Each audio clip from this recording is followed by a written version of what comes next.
Hello, everybody. I am Bertrand, Vernizeau, CEO and a partner over at Game Seer Venture Partners, and I'm joined today by Sebastien Nadeau, who is head of technology, co-founder at Breaking Walls.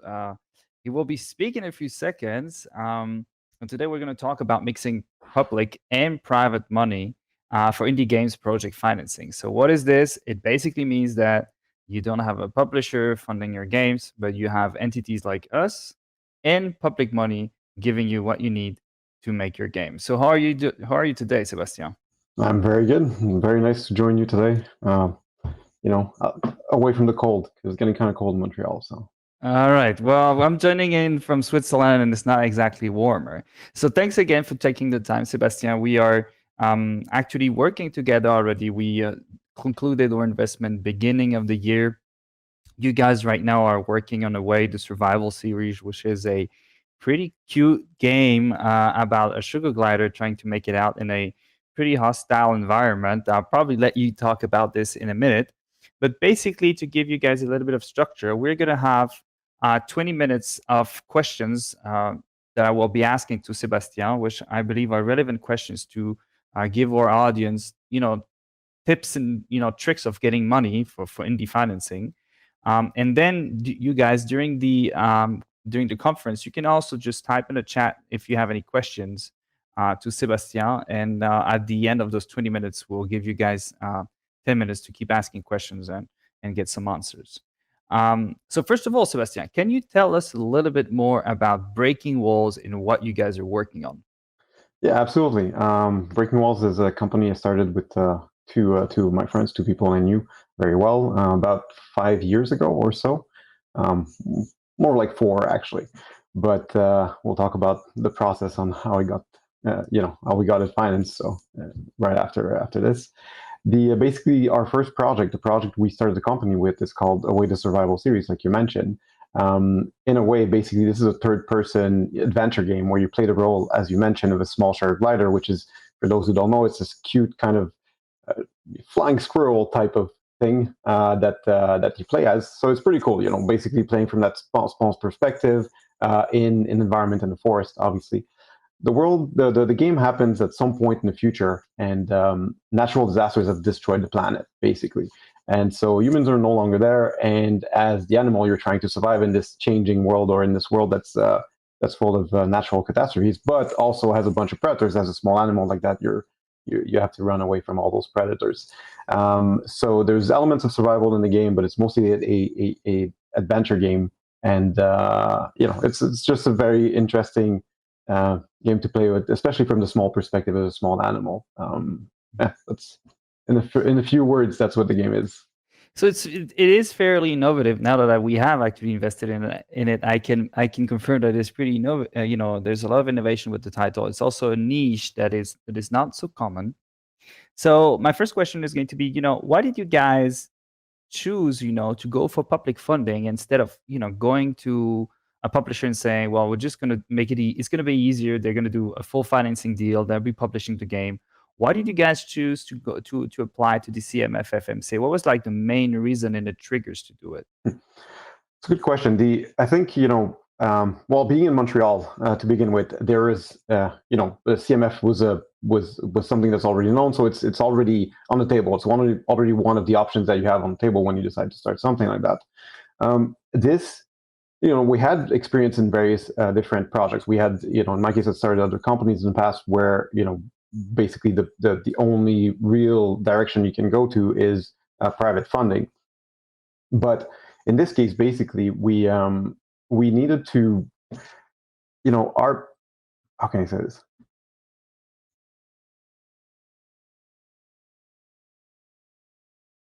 Hmm.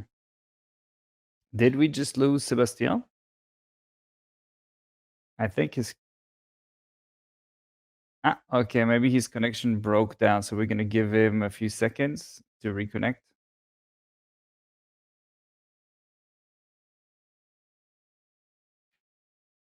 Might just be the ASP that broke down.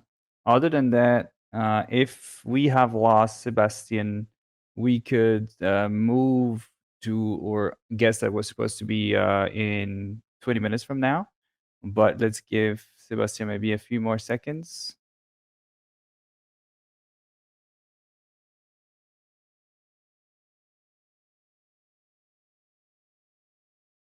Okay. Okay, maybe. Oh, you're back. All right, welcome back, Sebastien. Did your connection broke down? It looks like it.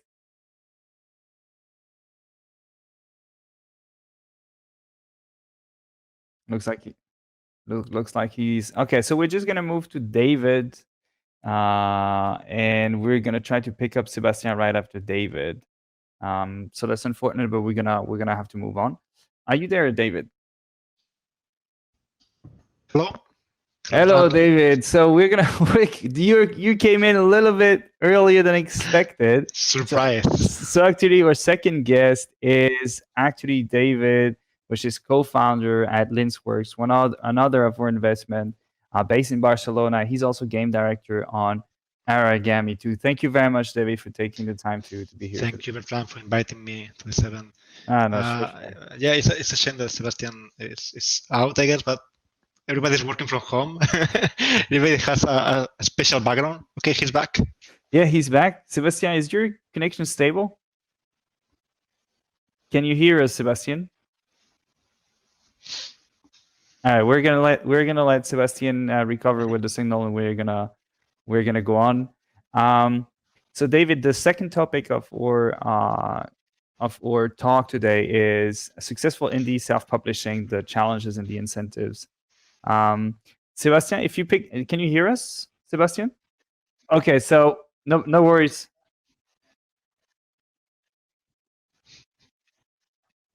It's okay. Okay, so hold on. We're just gonna actually switch back to Sebastien for the rest, and then we'll be moving on to you, David. Really sorry for that. So basically, you were on about the fact that the CMF was an option in Montreal, and that you went for it instead of going for a full publishing deal. Sebastien, did you actually did you actually face difficulties, or what were the challenges to apply to the CMF?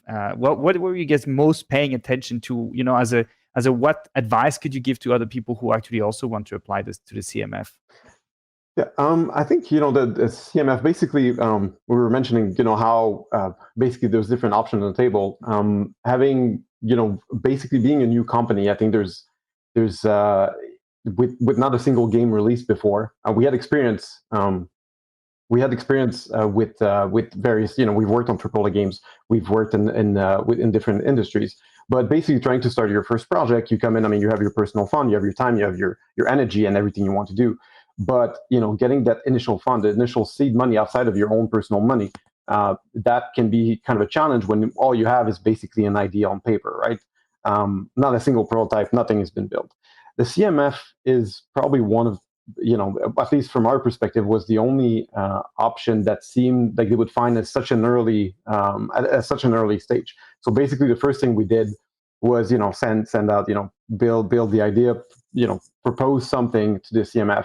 You send a pitch, and it's kind of interesting the way it works, because it comes with a load of questions basically when you apply, right? So of course you need to prepare a little bit of a business plan. There's the direction, the creative aspect of it, the innovation that's part of it, and the way it's constructed really makes you kind of make sure that you're doing things on the right track, or at least that you're answering questions that are very important on how to if your project has any substance to it. And so that's how it started. And then the very first time we applied, actually, we spent a lot of time building that. We've spent a lot of time coming up together with this cool project that we wanted to.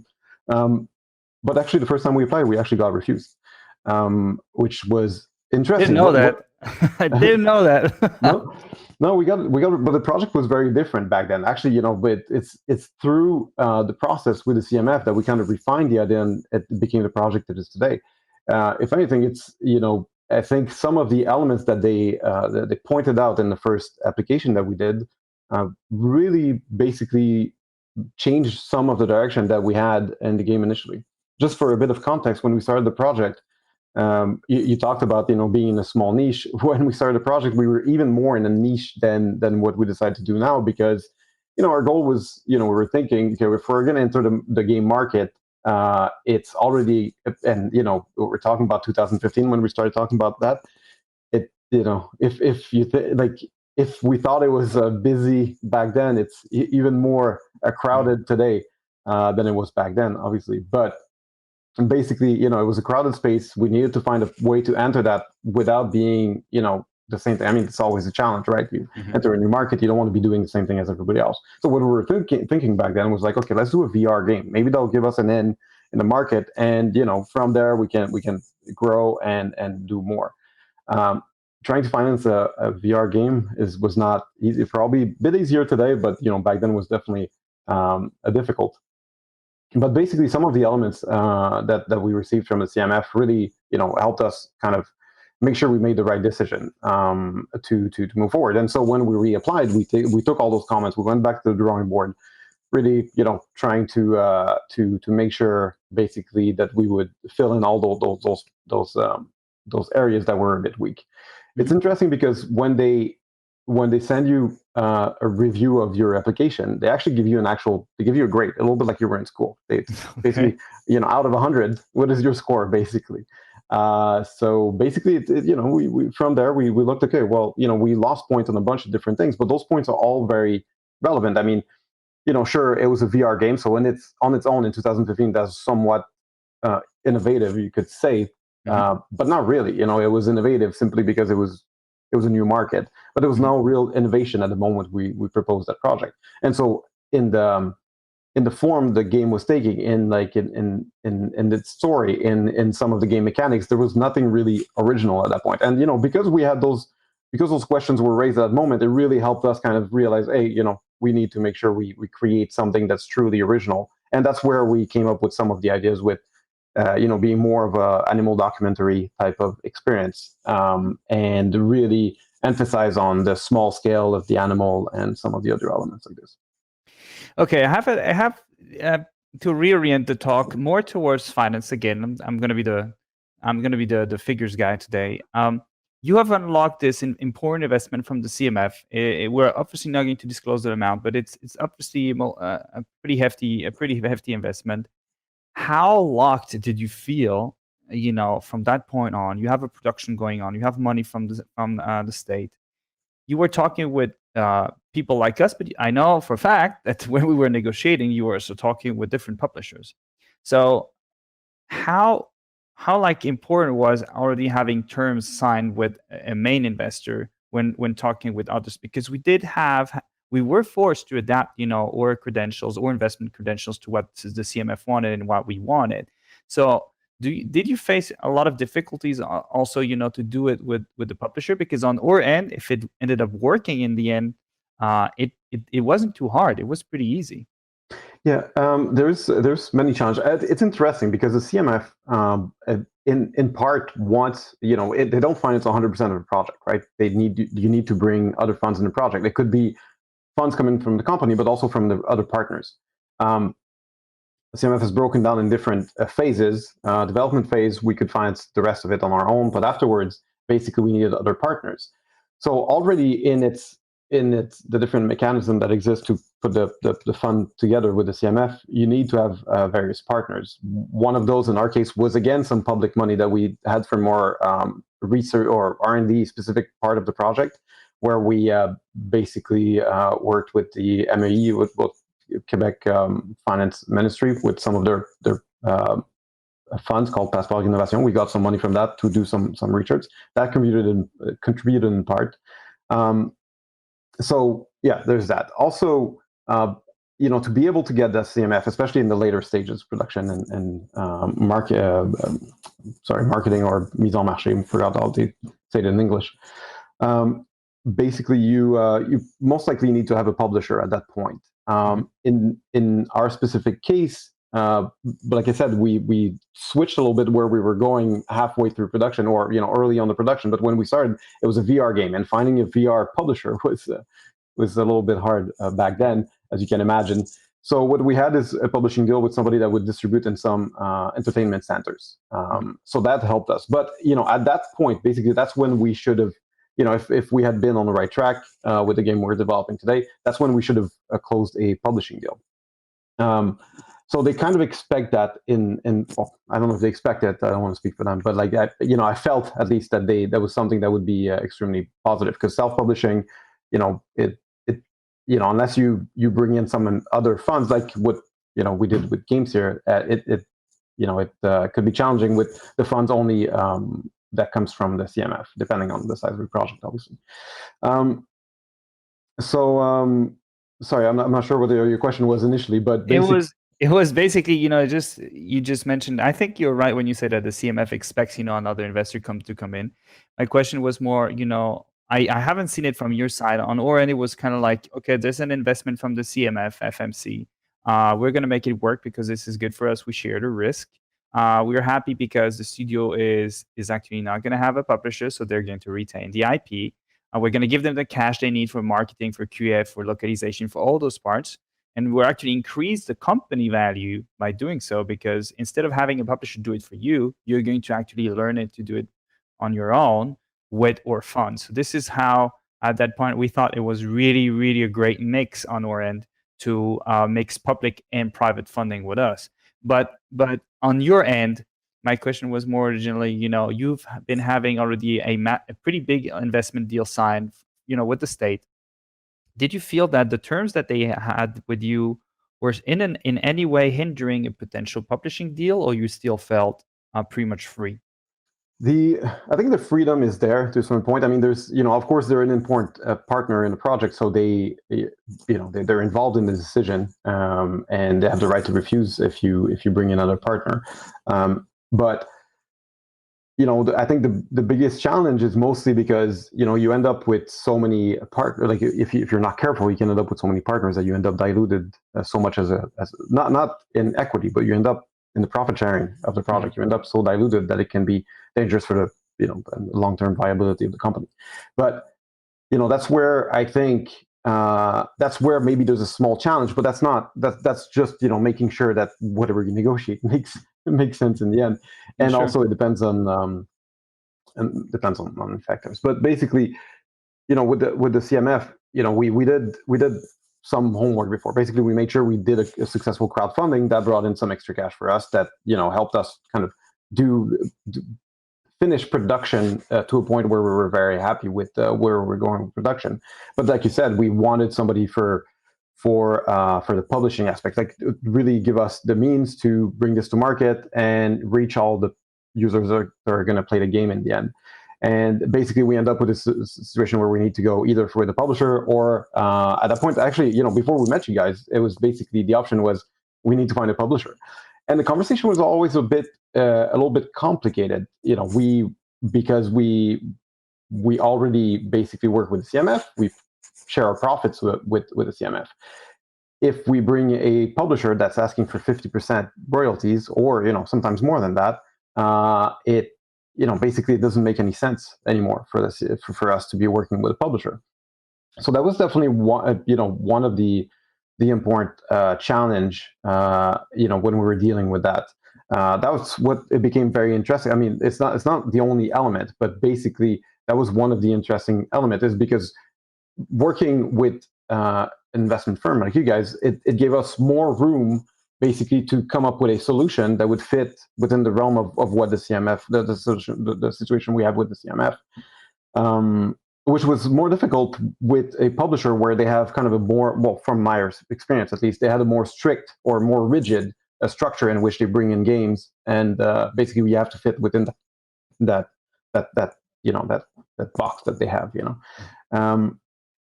That's that's on the investment side, but on the it's also true, I think, for other elements of dealing with a publisher. I think for many conversations we had with various publishers, as a studio that was really trying to go to a small niche. Most publishers tend to have kind of a catalog of types of game that they work with, expertise that they have, basically. And I mean, of course, they move outside of the expertise, and but for a game like ours, it was kind of difficult. Most publishers we spoke to would be very excited about the game, but then when they would analyze the project a little bit more, the answer was often, we're not sure exactly how we would market this game. It's so outside of our traditional kind of project that we're working on. But then working with an investment firm like you guys, what was very interesting is suddenly, you guys don't have an expertise specific to a specific genre. You're not saying, okay, I'm only investing, I don't know, strategic game or mobile game or this or that. You look at this from an investment point of view. Do you have the right team to work with? I mean, I don't want to speak for you, obviously. I'm not sure exactly what's your process, but from my point of view, that's what it seemed like. Is you were evaluating our project for its potential successful financial success at the end, and that's mostly what it was. Do we have the team? Do we have the right strategy? And do we have the right product to be successful? And from that point on, whatever niche we had was more or less important. Actually, the niche becomes potentially an advantage because you can see the opportunity there. That was our point of view. I mean, we saw the niche of Away as definitely an incentive, and we don't have the same prism, on products like publishers, because they have a team, and they're used to make shooters, or they're used to make MMOs, or they're used to make heavy narrative titles, right? If you go to a company like Don't Not Entertainment, which is a friend of ours, and you go at them with an RPG or a shooter, they're not going to be super at ease. If you go with them at the heavy narrative, very cerebral game, then they're likely to say, yes, we can do this. But this emanates from the fact that with the financing comes also a vast array of services, which range from hands-on production help, QA, localization, and so on and so forth. So those guys are also not only used to help you make a specific type of game, and they're also used to help you market that game. So on our end, the perspective was, okay, there's the CMF-FMC that is supporting talented, young entrepreneurs in gaming. They have a niche product that we actually see as an incentive that we believe is an untapped potential on the market. Now with COVID-19, people want more than ever to be immersed in a natural environment. So I think the product will do even better now, post-COVID than it would have done without COVID, without any cynicism, of course. It just is the fact that people want to be in nature and they're terribly missing it. So I'm going to be very happy to help, deliver that to them. For us, it was really like more, okay, there's this public funding. We're going to adapt to it. We're going to make our credentials work. And if we have to cut, royalties here and there or make it work that way, then we're going to do it. We have a much more flexibility. And yes, as far as the product, it was like, this is going to be a great title. It's untapped, and we've never done this, but this is also venture capital, There's when we just don't see enough of a product on the market, then we're very likely to be interested. It was actually the same with our next guest, but I'll come to that after. I likely have one last question before we have actually a question from Poria. How much did it matter to you to retain, well, first, not only your IP, but your full creative freedom? How important was that for you guys? Right before I answer your question, I think you were touching on a small point, quickly with we have 2 minutes 30 seconds. Okay. Basically, another important, I think, a very important point, it was that working with publishers, one thing we didn't like was the opacity that exists with the relationship with a publisher. Things, for example, as all the market, working with a publisher, they take care of marketing, localization, and all of that. The cost, some of the marketing costs, and some of those costs are extremely opaque when you work with a publisher. And that for us bothered us because in the end we're being diluted in our profit sharing, but we don't exactly know why or how exactly that happens. Working with somebody that like you guys, it's different, completely different. Basically, we have the terms that we established at the beginning, and we work from there moving forward. So I think that's a very interesting aspect of it. Now, for the creative freedom, I think maybe the creative director would be the better person to ask, but the CMF has basically, at that point, I think there's some constraint that might exist at the very early stages of the development, but moving forward, those constraints don't, I mean, you've decided what the game is going to be, so you work with those constraints to start with. Working with a partner like you, basically what's interesting is you jump in the project and you gave us the full creative freedom that we had at the beginning. It never felt like we had any form of constraint or anything like that. I've never worked with an actual publisher, other than like working for another company, so that we were self-publishing. So of course there's a lot of constraint when you're an employee in a place like this. But with breaking walls, we never had to deal with that. But from what I've gathered, there's many instances where it can become a problem. And the moment you bring in a publisher, there's some of the creative decision or some of the directions for, it might be, my feeling at least, is that it probably comes from what I was talking about earlier with, being able to fit within the box that they define, basically their expertise and the type of product they're used to marketing and working with. So if you fit within that box, then that's fine. Your creative freedom is probably not hindered in any way. But the moment you exit a little too much outside of that level of that center of expertise, I think they probably need to readjust slightly the direction. And for us, that's not a case in any way. We're able to produce exactly the game that we wanted. We know it had it has a fair level of success. When we did a Kickstarter, when we published trailers, everything, people seem to love what we're doing, and you guys seem to see that and let us basically do what we do best. Absolutely, we spot talent, and we try to leave it as independent, as free as possible. So to give you to answer Poria, the CMF contributes up to 75%. For the remainder of the fund, it was actually more than 25% that was open, and yes, we did complete and bridge the full financing for the title. So we, as a financial partner, covered the rest of what Breaking Walls needed, which was mainly, I think, it was mainly marketing costs for exactly things that a publisher would have done. Instead of going to a publisher, they went to us, and we financed what they needed. Marinella, hello. She has a question for you, Sebastien. We have actually 1 minute to answer before we move on to David. How long did it take from the idea on paper to the game launching? From the very first conversation to today. The game is launching early next year, but I think the very first conversation was about 5 years ago. So there you have it. I don't know. It's a long time. Right. But we had the CMF approve our the first time we submitted. I think it was, I might be wrong here, but I think it was early 2016. So yeah, gives 5 years, give or take. Yeah. All right. Well, thank you very much, Sebastien. Thank you very much for taking the time.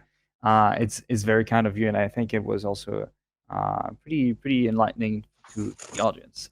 We're gonna move to David, who's been there quietly listening. So David is co-founder and game director over at Linsworks. They are friends in Barcelona. They're an active investment also.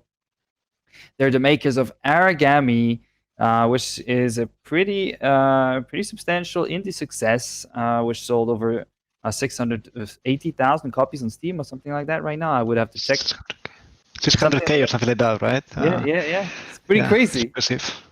So, I got a bit of an imposter syndrome when you say that. All right, so we did discuss with Sebastien public and private money, how to mix it, how to make it work, how we made it work together. Now we're going to switch to successful indie self-publishing, the challenges and the incentives. So David doesn't look like it, but he's actually a warrior, and he went through a lot of things to make his first game. He went through a second, and him and his company went through a pretty substantial amount of hardships when they actually decided to make a sequel. And they had many different options. So David, I'm just going to let you present yourself and what you do at Linsworks. And actually, the first question is, how did the company start? So yeah, my name is David Leon. I'm the game director at Linsworks, which is a Spanish company from Barcelona that started in 2014. We funded it 3 partners that we met in college. I'm not a business person. I don't really have the skills to talk as well as you or other people in the industry. I'm just a programmer, right? Like many indie studios, you usually start as a group of students that stick together with an idea and just are crazy enough to try to do it commercially, right? So that's what we did. We did computer science together, a master's degree in game design. We didn't have money to do an MBA or anything like that. There's no business guy, like official business guy in the company, at least not until now, I guess. We can talk about that later. But the idea is that when you start, when you end your studies and start looking for, let's say, what do you do with your life? No, you got this crisis of I don't know what I'm going to do, right? I remember starting to send curriculums, job applications to different studios in Spain and in Europe, and nobody answered me, right? So we had the team, at least the leadership. This my partners, not friends, because they were my friends. I met them at college, but they weren't really my friends. It was just people that I knew from college, right? So I knew these guys, and we had this idea. We didn't have any mortgage or kids or anything like that. So we said, okay, let's try it. What can go wrong, right? You can lose maybe some money or some time, but it would be worth to not try it, right? And remember 5 years from now that you could have tried. So we started Listworks and with no artists, just the idea and 3 programmers. And what we did first was look for a new art team by going to each art degree and art course in Barcelona, and going to the final exams or presentations that everybody did, each student, right? And just we gave a pitch there about, okay, we are founding this studio, we are doing this game, and we need people like you to come and help us out. And things will be hard because we don't have any money, but at least you'll be able to be like the art directing team, right? So being very clear about everything. And that's the first days of Listworks, were sort of looking for this team and learning what it meant to create a business, because we had no idea. And stop me when you want, Bertrand, because I just ramble and ramble. I have my next question ready, but it's basically, so that's how Lin started. You went on to make a game with extremely limited resources. You actually also tried to make a Kickstarter. This Kickstarter did not reach its goal, so we can say it's a failed Kickstarter. This title that you failed your Kickstarter on ended up being a multi-million euro grossing indie success. So how do you go as a newly created company, going with self-publishing, failing a Kickstarter, and then making millions with a game? How did you manage this? Because I am your investor, one of your investors now, and it's still a mystery to me. Being really stubborn, I guess. We started with just 3K, I think, is what you need to put to fund a company in Spain. And then I believe each of the founders put like 1K or something like that, something a bit ridiculous, but we didn't have any money. We were students, right? So what we did first was learn how to create a company, instead of going to different services from the city council, right? Like learn what a company is, what are limited liability, this kind of stuff. And after that, we entered like an incubator from the city council also, that was really cheap for us. And obviously nobody was earning any wages, and I speak about myself and the founders. What we had, we paid the rest of the team, at least a bit. And then we had this idea, obviously, of doing a Kickstarter, because it was the fashion there, right? With Tim Schafer doing it, and everybody just getting rich doing Kickstarters and all that. But it was around the time that people were a bit tired of Kickstarter projects, because there were some big failures in terms of timings or canceled projects, stuff like that. And obviously, we didn't have a marketing team or marketing assets to fake a 3D game, because usually lots of projects on Kickstarter that do really well are usually pixel art or 2D games that you can use sort of fake the final look of the game, right? Or use. The thing is that with 3D, if you want to fake it, you have to really make it. It's really expensive to create a realistic trailer, 3D trailer or something like that of a 3D game. That's why everybody just does CGI trailers, right, for Cyberpunk or whatever big production. In our case, also, we didn't really have any, I'm not Tim Schafer, I'm not the Shenmue guy, I don't know, right? So would you say that actually this crowdfunding actually failed because basically you just failed at providing the suitable materials? You didn't provide or create the materials that you we were to show. nobody. Like we didn't really nobody, honestly. The material that we provided sucked because it was only 2 months of development of new assets, of new everything, and we really didn't have any team to do all the marketing, right? So and we also came with a genre. In this case, is sorry I didn't present it, but Origami is a third-person stealth game, action stealth game, similar to, let's say, Tenchu, Ghost of Tsushima, Dishonored, right? So it's not also the kind of game that sort of works on Kickstarter. It doesn't really appeal to nostalgic senses or this kind of demographic, right? So I think it's a bit of everything. And that's, I think, why it failed. So I wouldn't try it again, even if I now know that I could do it better or whatever, right? I think Kickstarter has a specific audience, the type of games that work.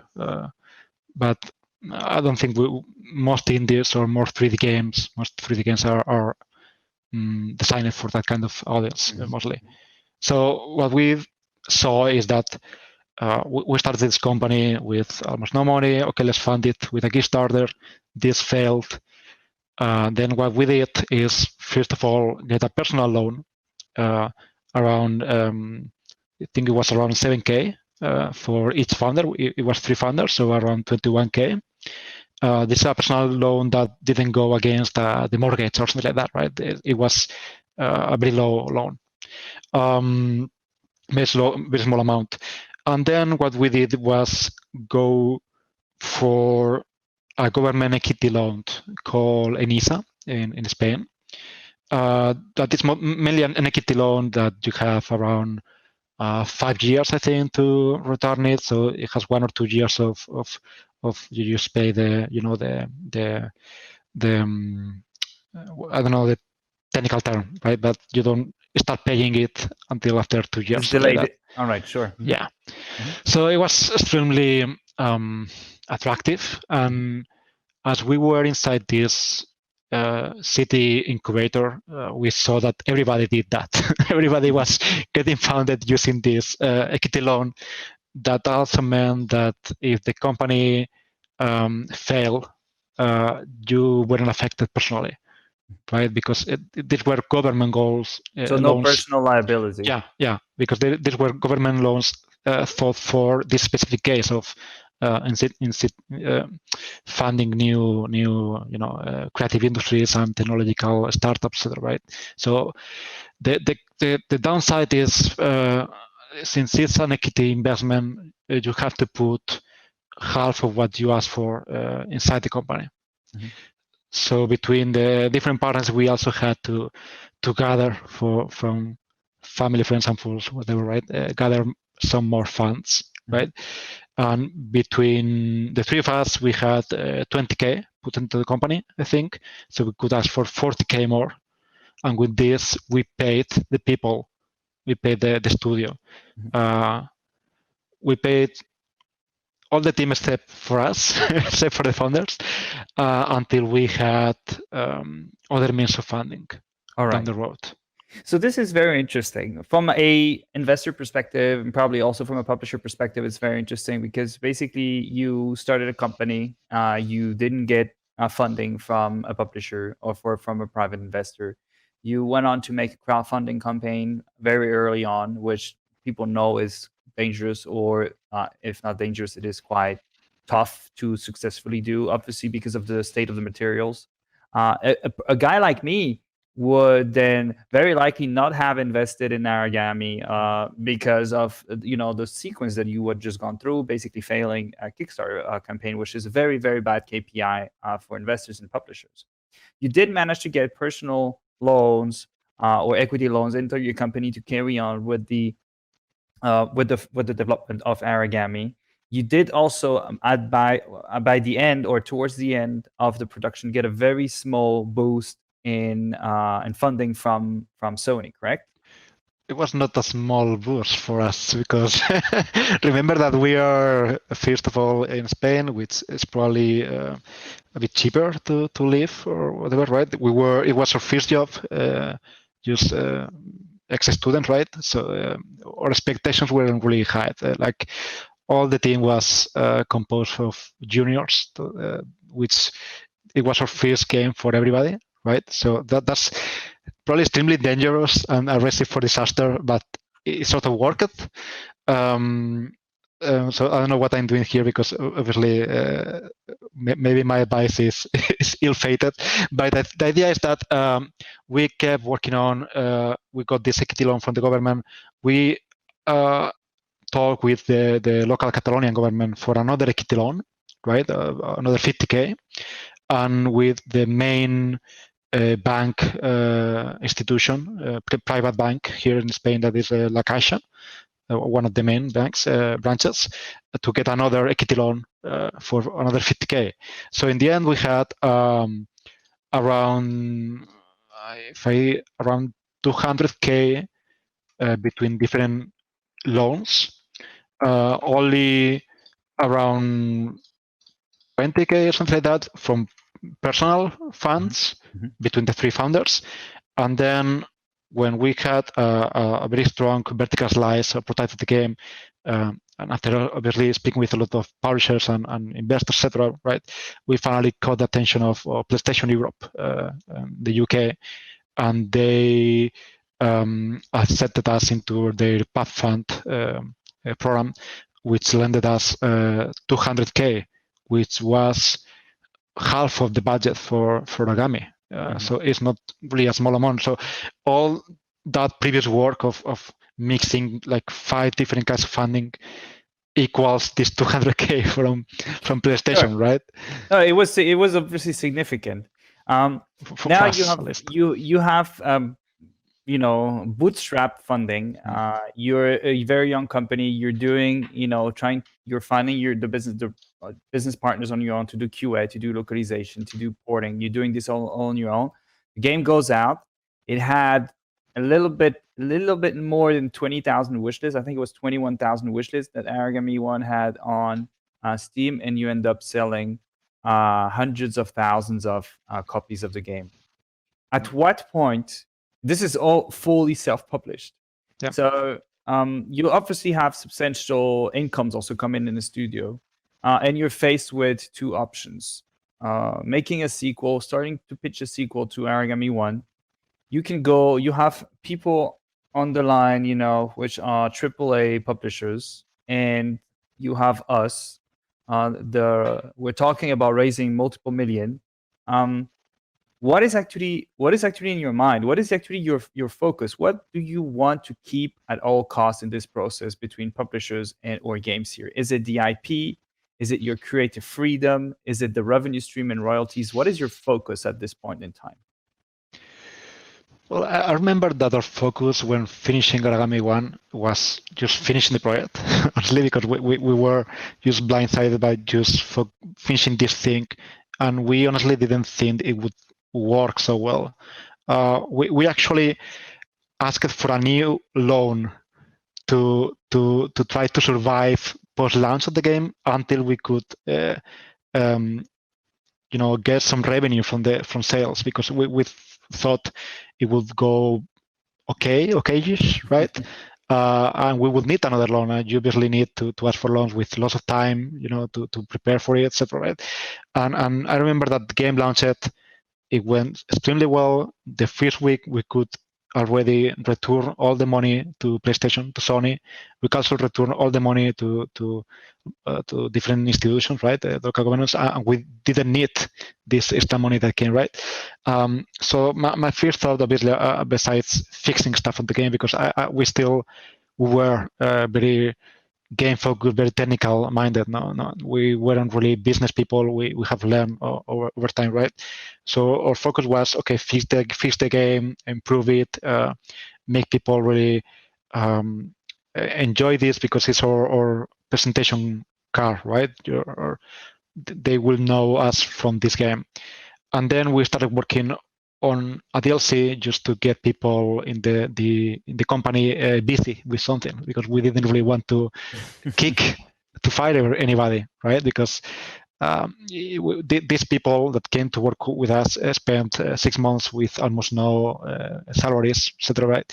So we wanted to keep them and to reward them. And to this day, like 6 years later, nobody at least has left the company. All the team from the day one is still in the company, and that's super valuable for us. So my thought was, okay, let's do something to keep the game alive. It's a premium game. It's not a live service game, but we wanted to keep the players engaged anyway. Let's keep also the workers in the company engaged with something to do, while we get some time to plan or design the next game, Dragon 2, because we thought, obviously, when you are ending a project, you are sick of it and you want to finish it and go to do a different kind of game, because you spend 2, maybe 3 years working on the same thing every day. Maybe I want to do an RTS or a puzzle game or something different. There's people in the company sick of the Japanese aesthetic already. But when you release the game and see how many people around the world really enjoy it, you fall in love again with your own product. I say, okay, maybe it was worth it after all. I want to keep working on this thing, right? So then that's the emotional side of it. The business side of it is, we are known for the Aragami IP. We want to build up this IP because it's the value for a studio, right? And so it was a no-brainer to, okay, let's do Aragami 2, because there's all these ideas that we couldn't put into the first game. There's lots of space to expand the game, both in terms of world, lore, whatever, and in terms of gameplay. And we want to keep doing it, right? So let's do it. That's when the process started to start thinking, what kind of game would Aragami 2 be? Right? Mm-hmm. Mm-hmm. So now that you're making, you've made a first successful game. You've obviously already you got all your business partners that you're comfortable with, for QA, for porting, for localization, for all of this. What advice would you give to a studio that is starting, that wants to do self-publishing? Because this is really something that we encounter all the time.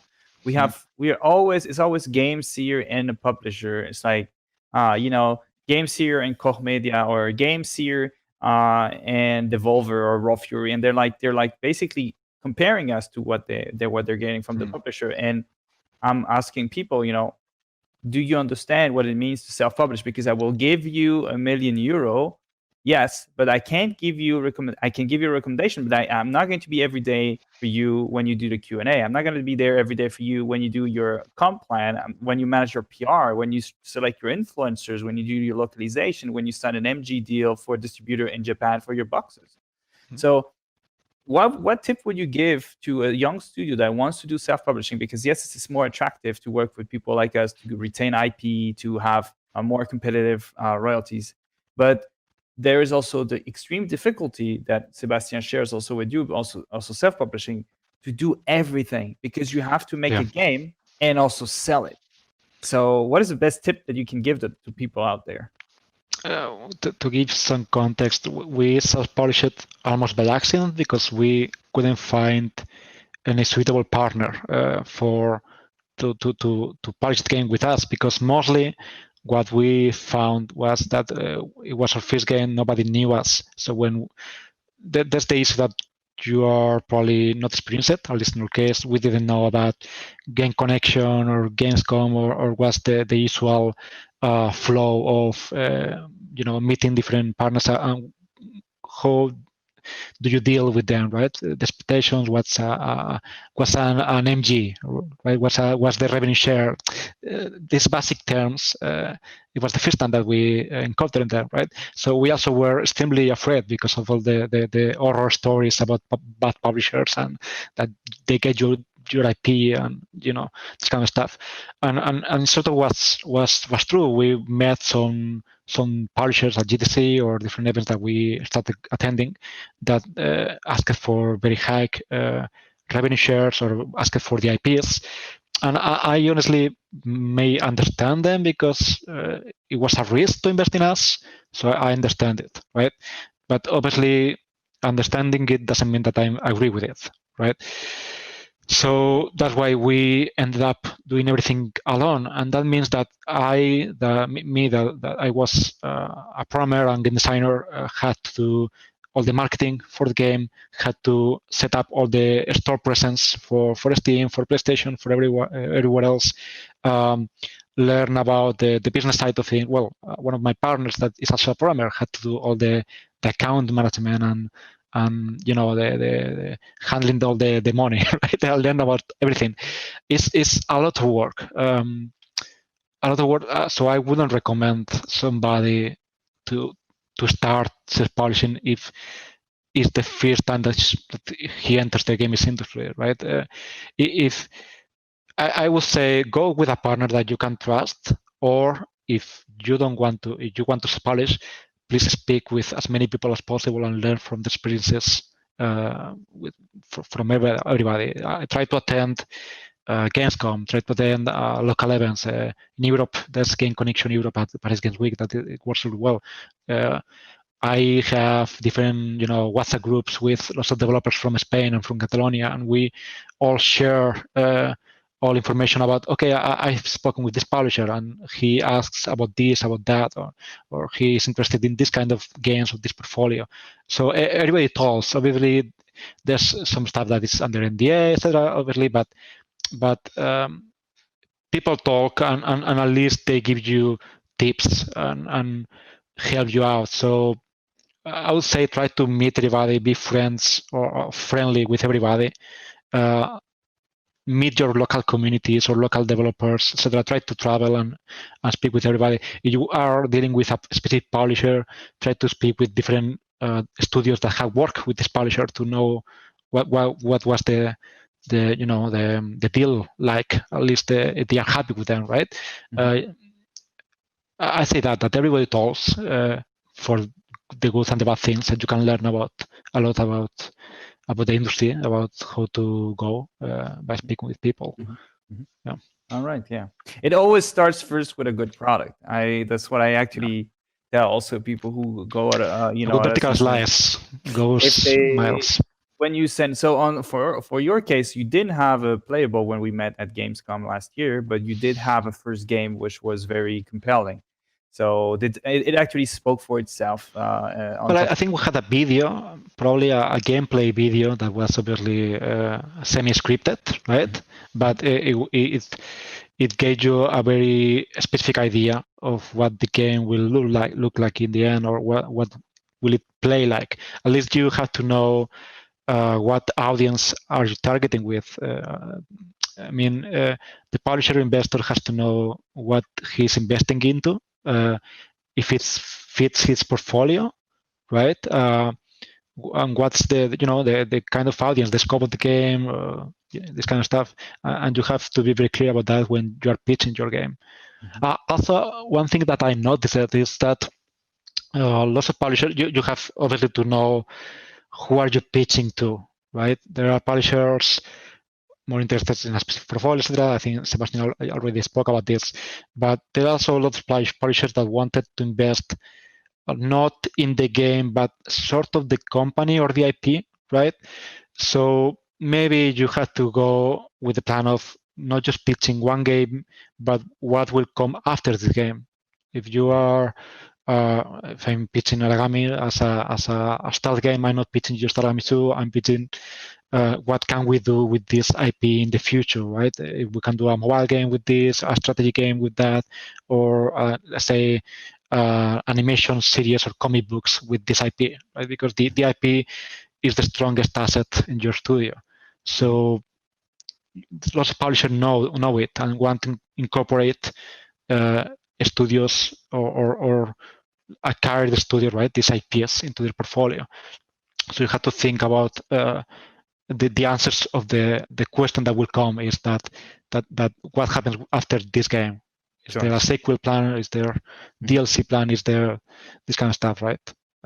So I can only second that. When you do talk with publishers and investors, in our case, which you did successfully, so because you ended up raising over $3 million for Origami 2. You need to know very, very well who you're talking to. In our case, for instance, check out what we invested in. We invested in Breaking Walls. We invested in Linksworks, but we did invest in 2 other companies. We're investing in 4 more projects by the end of the year. Take a look at what we have in our portfolio. Know what we do. We do project financing, so we don't do equity. We will invest in your project.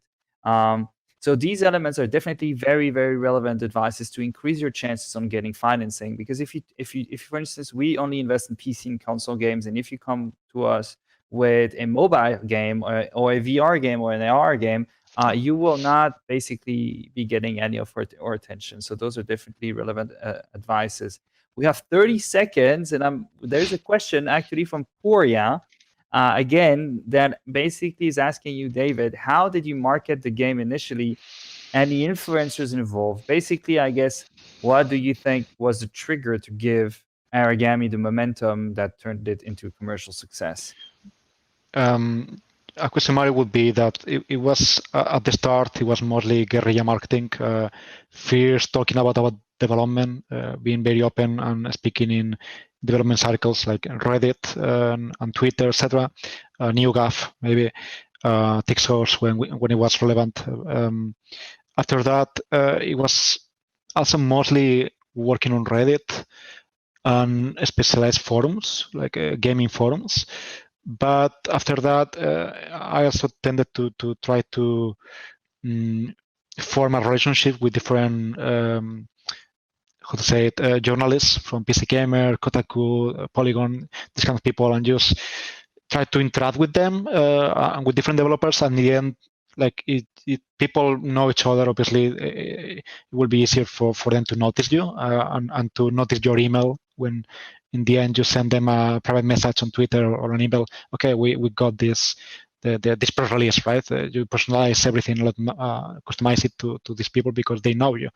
And what worked really well, obviously, was being a partner with PlayStation meant that we could be at E3 with a booth with them, access to press that went there on site, and access to their Twitter account, the Facebook, and their blog, right? That's I think our biggest hits in terms of audience was probably from the different social media accounts from PlayStation and from a feature with IGN, which they do this IGN fears that they show 15 minutes of a game. This worked also extremely well, timing it just before or releasing the game on Steam, right? So that worked really well for our first game, mostly. Right. And now we learn a lot, obviously. We hired people to work specifically on community, on marketing, on social media. I think now the focus should also be on Discord communities to build up the hype and the community to before launching the game. I work a lot on the Steam page and the wish list, right? And be super proactive on social media in general, mainly, while still keeping having these features probably on IGN, GameSpot, or traditional media, right? All right. Well, thank you very much to the both of you. To the audience, I have left the websites of each studio. Breaking Walls working on Away, the survival series, and Linksworks currently working on Origami 2, which is a action stealth multiplayer adventure game You will be able to play with your friends online and kill people. It's awesome. It took me 1 minute to say yes. We want to invest. Anyways, thanks a lot to both of you. Guys, if any of you guys in the audience need to pitch a project that is a PC and a console game that you need at least 250,000 euros, up to 1.5 million, you can use gameseer.com to pitch us. Remember, we're a boutique investment fund. You will talk directly with me, and we can see what you have in your pixel bag and see what we do with it. Thank you very much, and be in touch. To the both of you, stay safe, stay healthy. Don't catch the virus. We need the production to go on. and thank you very much again. Cheers, guys. Have a good day. Thank you, Bertrand.